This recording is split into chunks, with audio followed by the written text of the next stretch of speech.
नमस्कार, देवभूमि चैनल में आपका स्वागत है। आज के इस वीडियो में हम श्रवण करेंगे गुरुवार की कथा, मार्गशीर्ष मास की श्री महालक्ष्मी मात्यम व्रत कथा के नाम से इसे आप सभी जानते हैं।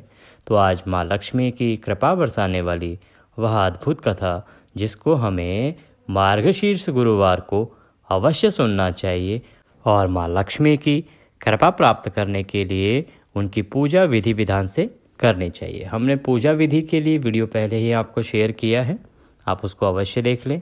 और इस वीडियो में हम ये कथा श्रवण करेंगे जिसको सुनने मात्र से ही आपके सभी पापों का नाश होता है और माँ लक्ष्मी की कृपा आप पर बरसती है। ऐसा माना जाता है कि मार्गशीर्ष मास के प्रत्येक बृहस्पतिवार को, गुरुवार को यह पूजा और व्रत सभी ग्रस्त जनों को करना चाहिए। स्त्री पुरुष कोई भी इसको कर सकता है। आइए कथा सुनना आरंभ करते हैं। आप शांत चित्त होकर बैठ जाएं, माँ लक्ष्मी का ध्यान करें और कथा सुनना शुरू करें। द्वापर की बात है। सौराष्ट्र में उस समय भद्रश्रवा नाम के राजा थे। वह बड़े पराक्रमी थे। 4 वेद, 6 शास्त्र, 18 पुराणों का उन्हें ज्ञान था। उनकी रानी का नाम सुरचंद्रिका था। रानी दिखने में सुंदर और सुलक्षणा थी तथा पतिव्रता थी। उन दोनों को 7 पुत्र तथा उसके बाद एक कन्या का वरदान मिला था। कन्या का नाम श्यामबाला था। एक बार महालक्ष्मी जी के मन में आया कि जाकर उस राजा के राजप्रसाद में रहे, इससे राजा को दुगनी धन दौलत की प्राप्ति होगी और वह इस धन दौलत से अपनी प्रजा को और अधिक सुख दे पाएगा। अगर गरीब के घर रहेगी तो उसे धन दौलत प्राप्त हो तो वह स्वार्थी की तरह केवल अपने ऊपर ही खर्च करेगा। यह सोचकर श्री महालक्ष्मी जी ने बूढ़ी ब्राह्मण स्त्री का रूप धारण किया।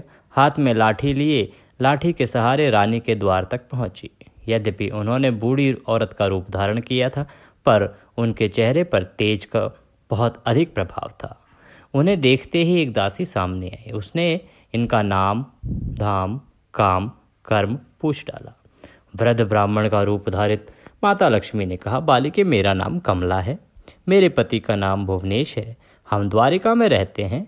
तुम्हारी रानी पिछले जन्म में एक वैश्य की पत्नी थी। वह वैश्य गरीब था। दारिद्र्य के कारण हर रोज घर में झगड़े होते थे तथा उसका पति रोज उसे मारता था। इन बातों से तंग आकर वह घर छोड़कर चली गई तथा वन जंगल में खाली पेट भटकने लगी। उसकी इस दुर्दशा पर मुझे दया आई। तब मैंने उसे सुख संपत्ति देने वाली श्री महालक्ष्मी की कथा सुनाई। मेरे कहने पर उसने श्री महालक्ष्मी का व्रत किया। श्री महालक्ष्मी प्रसन्न हुई और उसकी गरीबी दूर हुई। उसका घर, संसार, दौलत, संपत्ति जो भी था वो सब उसके घर में खूब भर गया। धन धान्य के भंडार हो गए। बाद में पति पत्नी दोनों परलोक सिधारे। लक्ष्मी व्रत करने के कारण वे लक्ष्मी लोक में रहे। उन्होंने जितने साल महालक्ष्मी का व्रत किया था उतने हजारों साल उन्हें सुख मिला और वहाँ से सुख भोग कर इस जन्म में उसका जन्म राजघराने में हुआ है। परंतु वह श्री महालक्ष्मी जी का व्रत करना भूल गई है। उसे यह याद दिलाने में आई हूँ। बुढ़िया की बातें सुनकर दासी ने उन्हें प्रणाम किया तथा श्री महालक्ष्मी जी का व्रत किस तरह किया जाए इस बारे में पूछा। बुढ़िया रूप धारण किए हुए श्री महालक्ष्मी माता ने दासी को पूजा की विधि तथा महिमा बताई। इसके बाद वह दासी माता को प्रणाम करके रानी को बताने अंदर चली गई।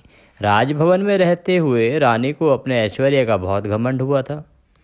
संपत्ति तथा अधिकार की वजह से वह उन्मत्त हो गई। उसी दासी द्वारा बताई गई बुढ़िया की बातें सुनकर वह आग बबूला होकर राजद्वार पर आकर बुढ़िया रूपी महालक्ष्मी पर बरस पड़ी। उसे यह मालूम नहीं था कि श्री महालक्ष्मी माता बुढ़िया का रूप धारण किए द्वार तक आई हैं। रानी का इस कदर रूखा बर्ताव तथा अनादर देखकर माता ने वहां ठहरना ठीक न समझा। वे वहां से चल पड़ी। राह में उन्हें राजकुमारी श्यामबाला मिली। उन्होंने श्यामबाला को सारी बात बताई। श्यामबाला ने अपनी ओर से श्री महालक्ष्मी माता से क्षमा मांगी। माता को उस पर दया आई। उन्होंने श्यामबाला को श्री महालक्ष्मी व्रत के बारे में बताया। उस दिन अगहन मार्ग अर्थात मार्गशीर्ष मास का पहला गुरुवार था। श्यामबाला ने परम श्रद्धा से श्री महालक्ष्मी माता का व्रत रखा। फलस्वरूप राजा सिद्धेश्वर के सुपुत्र मालाधर से उसका विवाह हुआ। वह धन दौलत ऐश्वर्य वैभव से मालामाल हो गई। पति के साथ ससुराल में आनंद से दिन बिताने लगी। इधर श्री महालक्ष्मी का रानी पर प्रकोप हुआ। फलस्वरूप राजा भद्रश्रवा का राज्य एवं राज कारोबार नष्ट हो गया, यहाँ तक कि खाने के लाले पड़ गए। ऐसी हालत में एक दिन रानी ने राजा से निवेदन किया, हमारा दामाद इतना बड़ा राजा है, धनवान है, ऐश्वर्यशाली है, क्यों ना उसके पास जाएं, अपना हाल उसे बताएं, वह हमारी मदद ज़रूर करेगा। इस बात पर राजा भद्रश्रवा दामाद के पास रवाना हुए। राज्य में पहुंचकर एक तालाब के किनारे थोड़ी देर विश्राम लेने लगे। वहां थोड़ी देर के लिए ठहरे। तालाब से पानी लेने आते जाते दासियों ने उन्हें देखा। उन्होंने विनम्रता से उनकी पूछताछ की।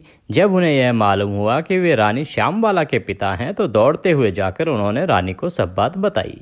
रानी ने दासी के हाथ राज परिधान भेजकर बड़े ठाट बाट से उनका स्वागत तथा आदर सत्कार किया, खान पान करवाया। जब वे लौटने लगे तो सोने की मोहरें, भेंट स्वरूप और सोने से भरा घड़ा दिया।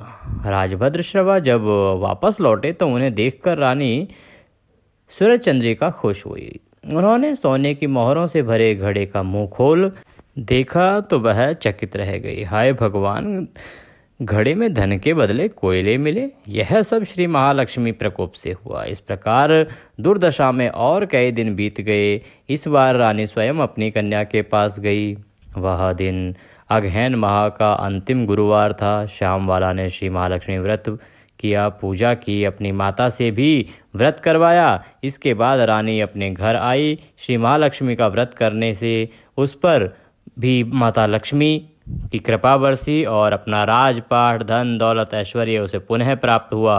वह फिर से खुश, शांति, आनंदमय जीवन बिताने लगी। कुछ दिनों बाद राजकन्या श्यामबाला अपने पिता के घर आई।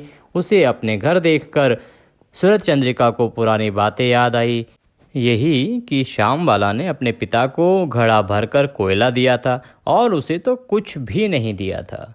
इसी कारण श्यामबाला को पिता के घर आने पर उसका कोई आदर आतिथ्य नहीं हुआ, बल्कि अनादर हुआ। पर उसने इस बात का बुरा नहीं माना। अपने घर लौटते समय उसने पिता के घर से थोड़ा नमक ले लिया। अपने घर लौटने पर उसके पति ने पूछा, आपने मायके से क्या लाई हो? इस पर उसने जवाब दिया, वहाँ का सार लाई हूँ।